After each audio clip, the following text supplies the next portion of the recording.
Hello दोस्तों, आपका स्वागत है हमारी कंपटीशन के यूट्यूब चैनल में। तो हम लोग अपना करंट अफेयर्स का जो श्रृंखला चालू किए हैं, उस श्रृंखला में अगले पायदान पर है, जो है 5वें नंबर का। ठीक है, इसके पहले 4 प्रैक्टिस सेट हो चुका है। आशा करते हैं कि आप लोग सही तरीके से उसको आप क्लास देखे होंगे और सही तरीके से उसको रिवाइज किए होंगे। देखिए, नोट डाउन जितना करेंगे और जितना आप रिवाइज करेंगे, वो चीजें आपके दिमाग में रिकॉल होती रहेंगी। रिवीजन करना बहुत मोस्ट इंपॉर्टेंट होता है। आप किसी भी क्लास को, चाहे आधा घंटा हो, 1 घंटा हो या मैराथन क्लासेस हो, उसको आप देख लेंगे तो उससे काम नहीं चलने वाला है जब तक आप उसको रिवाइज नहीं करेंगे।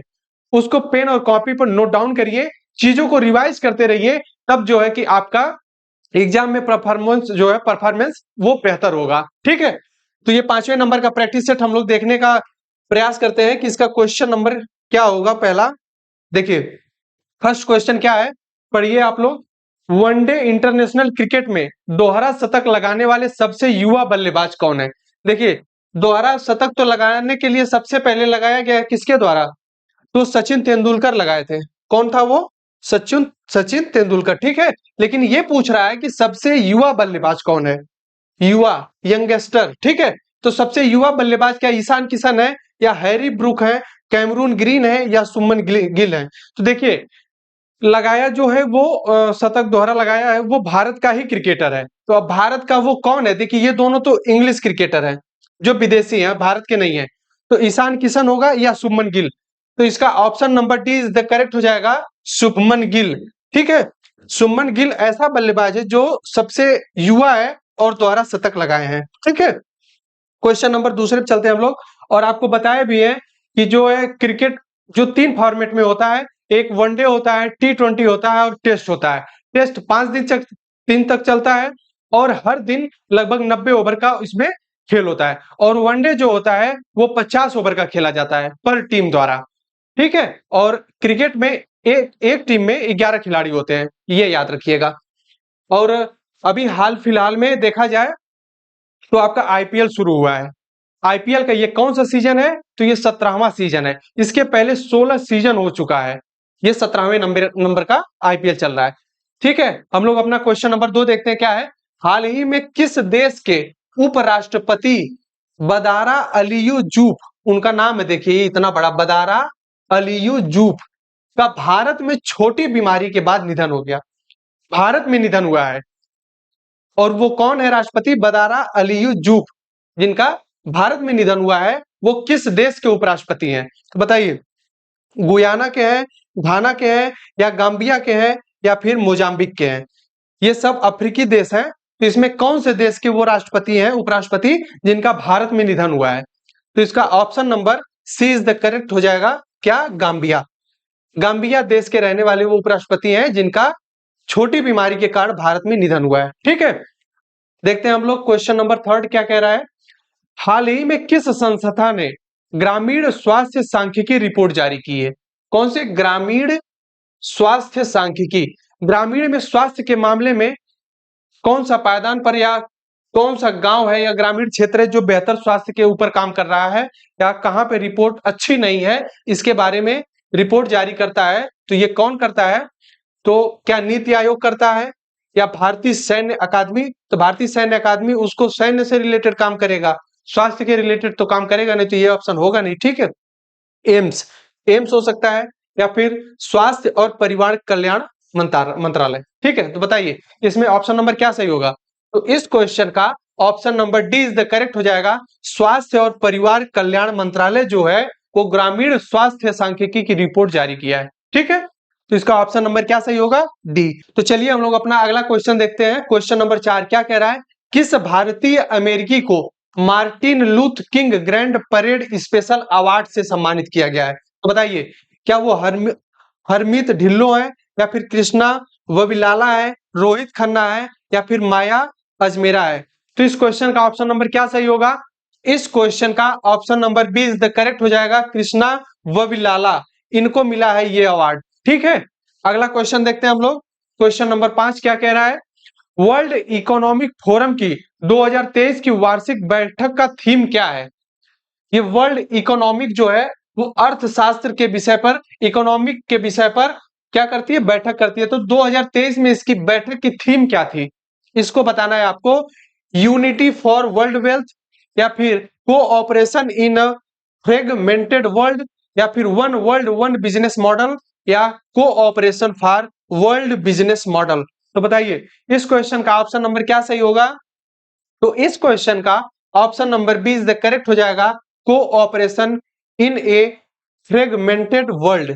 ठीक है, क्वेश्चन नंबर 5 का option number B is the correct हो जाएगा। अगला सवाल देखते हैं हम लोग। क्वेश्चन नंबर 5 पढ़िए। भारत रूस संयुक्त उद्यम ने कोरवा ऑर्डिनेंस फैक्ट्री में AK-203 क्या AK-203 असॉल्ट राइफल पहला बैच बनाया है। तो कोरवा ऑर्डिनेंस फैक्ट्री किस राज्य में है ये आपको बताना है। क्या पूछ रहा है? कौन सी फैक्ट्री? कोरवा। ये कहां पे है, किस राज्य में है? तो बताइए उत्तर प्रदेश में है, या गुजरात में है, मध्य प्रदेश में है, या फिर डी ऑप्शन सही होगा। बताइए महाराष्ट्र में है। तो क्वेश्चन नंबर 5 का जो है AK-203 मिसाइल जो है भारत रूस दोनों मिल करके बनाए हैं। तो ये कहां पर बनाया गया ये राइफल? तो ये बनाया गया उत्तर प्रदेश में, और उत्तर प्रदेश में कहां पर? तो कोरवा ऑर्डिनेंस फैक्ट्री है वहां पे। ठीक, क्वेश्चन नंबर 6 देखते हैं हम लोग क्या कह रहा है। कौन सा देश अपने 75वें स्वतंत्रता दिवस पर भारत के पहले पीएम जवाहरलाल नेहरू के चित्र सहित डाक टिकट जारी किया है? बताइए कौन सा देश है जो अपने 75वें स्वतंत्रता मतलब 75 वर्ष हो गए उसको आजाद हुए, तो अपने 75वें स्वतंत्रता दिवस पर भारत के पहले पीएम, आपको पता होगा कि भारत के पहले प्रधानमंत्री कौन थे? तो जवाहरलाल नेहरू थे। और अंतरिम सरकार का जब गठन हुआ था उसमें भी प्रधानमंत्री का पद पहली बार किसी को मिला था? तो जवाहरलाल नेहरू साहब को मिला था। ठीक, तो जवाहरलाल नेहरू के चित्र सहित डाक टिकट कौन जारी किया है? तो बताइए क्या भूटान ने जारी किया है, फिजी ने जारी किया है, या नेपाल ने जारी किया, या फिर श्रीलंका ने जारी किया है? तो देखिए अभी हाल ही में 75वां स्वतंत्रता दिवस मनाया है श्रीलंका ने। तो श्रीलंका जो है वो भारत के पहले प्रधानमंत्री के लिए उनके चित्र सहित डाक टिकट जो जारी किया है, तो किसने किया है? तो श्रीलंका एक देश है जो भारत के दक्षिण साइड में है। आपको पता होगा कि अगर इस तरह से भारत का प्रायद्वीपीय देखा जाए तो यहां पर श्रीलंका है। ठीक, तो यही श्रीलंका जो है प्रधानमंत्री, हमारे पहले प्रधानमंत्री जवाहरलाल नेहरू का चित्र सहित डाक टिकट जारी किया है। तो किसने किया है? श्रीलंका ने। चलिए क्वेश्चन नंबर 7 देखते हैं हम लोग। किस संस्था ने 17वां वैश्विक जोखिम रिपोर्ट 2023 जारी किया है? वैश्विक जोखिम रिपोर्ट 2023 जारी किया, तो किसने किया है? विश्व बैंक ने किया है, या फिर अंतरराष्ट्रीय मुद्रा कोष ने किया है, या एशियाई विकास बैंक ने किया है? एशियाई विकास बैंक को ADB भी बोला जाता है, एशियन डेवलपमेंट बैंक। ठीक, या विश्व आर्थिक मंच ने किया। तो बताइए इस क्वेश्चन का ऑप्शन नंबर क्या सही होगा? ये क्वेश्चन बहुत इंपॉर्टेंट है। विश्व जोखिम की रिपोर्ट जो 2023 में जारी हुई है, अभी 2024 में जारी नहीं हुई है। आपका सवाल जो है एग्जाम में बनने की पूरी संभावना है। तो इस क्वेश्चन का option number D is the correct हो जाएगा। जो विश्व आर्थिक मंच है इसने जारी किया है वैश्विक जोखिम रिपोर्ट। ठीक, 2023। इसके पहले 16 बार वो जारी कर चुका है, 17वीं बार जारी किया है किसने? विश्व आर्थिक मंच ने। तो हम लोग देखते हैं अपना अगला सवाल। क्वेश्चन नंबर 8 क्या कह रहा है। किस फिल्म ने क्रिटिक्स चॉइस अवार्ड्स 2023 में बेस्ट फॉरेन लैंग्वेज फिल्म का अवार्ड जीता है? क्या कह रहा है? बेस्ट फॉरेन लैंग्वेज मतलब विदेश की भाषा के लिए फिल्म अवार्ड जीता है।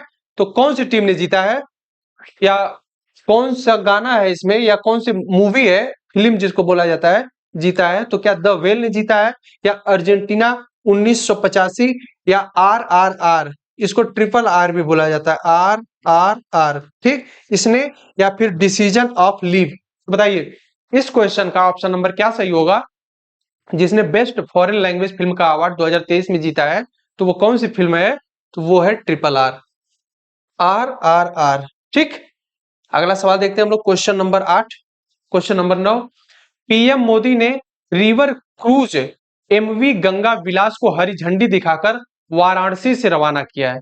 यह यात्रा किस शहर में समाप्त होगी ये बताया जा रहा है। देखिए वाराणसी कहाँ है? ये यूपी में है, यूपी में है वाराणसी। ठीक, यहीं पर एक विवाद भी चल रहा है ज्ञानवापी मस्जिद का, जो सबको पता होगा।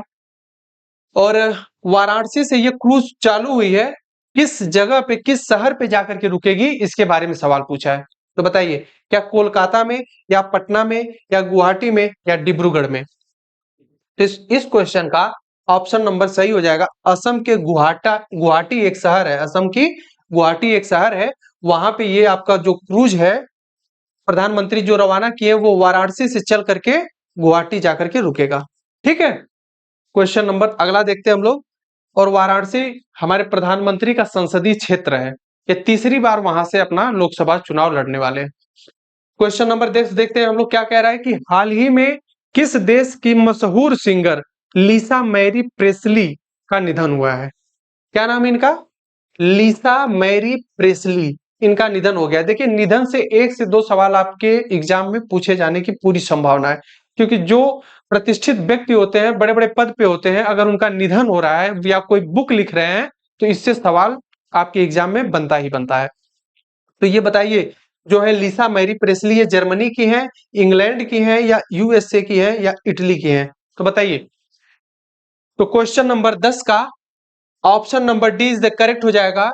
इटली की रहने वाली है लिसा मैरी प्रेस्ली, जिनका हाल ही में निधन हुआ है। ये क्या थी? ये मशहूर सिंगर है, ठीक, फेमस सिंगर। कहाँ की है? इटली। इटली की राजधानी कहाँ है? तो आप लोग बताइएगा। इटली की राजधानी है रोम में, ठीक। जर्मनी की बर्लिन, इंग्लैंड की राजधानी पता ही होगा लंदन है, और यूएसए की राजधानी कहाँ है? Washington DC. और वहां के अभी यूएसए के प्रेसिडेंट कौन है? जो बाइडन। अगला सवाल देखते हैं हम लोग, क्वेश्चन नंबर अपना 11। विश्व बैंक की वैश्विक आर्थिक संभावना रिपोर्ट के अनुसार 2023-24 में भारत की अपेक्षित आर्थिक वृद्धि कितनी है? तो विश्व बैंक जो है, इसकी वैश्विक आर्थिक संभावना रिपोर्ट के अनुसार 23-24 में भारत की उपेक्षित मतलब आने वाले वर्ष में भारत की आर्थिक वृद्धि दर कितनी होने वाली है? क्या 5.5% रहेगी, या 6.6%, या फिर 7.0%, या फिर 7.7%? तो क्वेश्चन नंबर 11 का option number B is the correct हो जाएगा। 6.6% रहने वाली है, जो विश्व बैंक की वैश्विक आर्थिक संभावना में यह दर्ज किया गया है कि भारत की आर्थिक वृद्धि क्या रहेगी? 6.6%। ठीक है, क्वेश्चन नंबर 12 देखते हैं हम लोग क्या कह रहा है। Tata power renewable housing society के लिए भारत का पहला सोलर प्लांट किस शहर में स्थापित करेगा? क्या सोलर प्लांट पर बहुत जोर दिया जा रहा है हमारे भारत में, ठीक। और सोलर प्लांट का जो मुख्यालय है वो आपके हरियाणा के गुड़गांव में बनाया गया है, ठीक है। तो इसका ऑप्शन नंबर क्या सही होगा? क्या भोपाल होगा, पुणे होगा, या अहमदाबाद होगा, या मुंबई होगा? तो बताइए, Tata power renewable housing society के लिए भारत का पहला सोलर प्लांट जो बनाया गया है वो अहमदाबाद शहर में बनाया गया है। अब आप बताइए कि अहमदाबाद जो शहर है वो किस राज्य में है? अगर जिस राज्य में है वहां पर लोकसभा की सीट क्या है, वहां के मुख्यमंत्री कौन है, राज्यपाल कौन है, ये आपकी जिम्मेदारी है। आप सर्च करिए और बताइए कमेंट बॉक्स में कि अहमदाबाद किस राज्य में पड़ता है, ठीक है। क्वेश्चन नंबर 13 देखते हैं हम लोग। ईयर ऑफ इंटरप्राइजेज प्रोजेक्ट किस राज्य की एक प्रमुख योजना है? तो बताइए, जो ईयर ऑफ इंटरप्राइजेज योजना है, प्रोजेक्ट है, ये किस राज्य की? गुजरात की है, महाराष्ट्र की है, या राजस्थान की है, या फिर केरल की है? तो बताइए, क्वेश्चन नंबर 13 ऑप्शन नंबर क्या सही होगा? तो आप लोग आशा करते हैं बहुत अच्छे से इस सेशन को देखे होंगे क्वेश्चन नंबर 12 तक। 13 अगर क्वेश्चन आपको आ रहा है तो कमेंट बॉक्स में कमेंट करिए। बाकी हम बताते हैं कि ईयर ऑफ इंटरप्राइजेज प्रोजेक्ट जो है वो केरल राज्य जो है वो उसकी प्रमुख योजना है। किसकी? केरल की। अब आप बताइए कि गुजरात की जो राजधानी वो कहाँ है, महाराष्ट्र की कहाँ है, और राजस्थान की कहाँ है? केरल की राजधानी देखा जाए तो है तिरुवनंतपुरम। कहाँ है? तिरुवनंतपुरम, ठीक। और राजस्थान की जयपुर, महाराष्ट्र की मुंबई, ठीक। और गुजरात की आप लोग कमेंट बॉक्स में कमेंट करिएगा। तो आशा करते हैं आप लोग क्लास को बहुत अच्छे से देखे होंगे। मिलते हैं नेक्स्ट वीडियो में, देखते रहिए तब तक एमआई कंपटीशन के यूट्यूब चैनल को।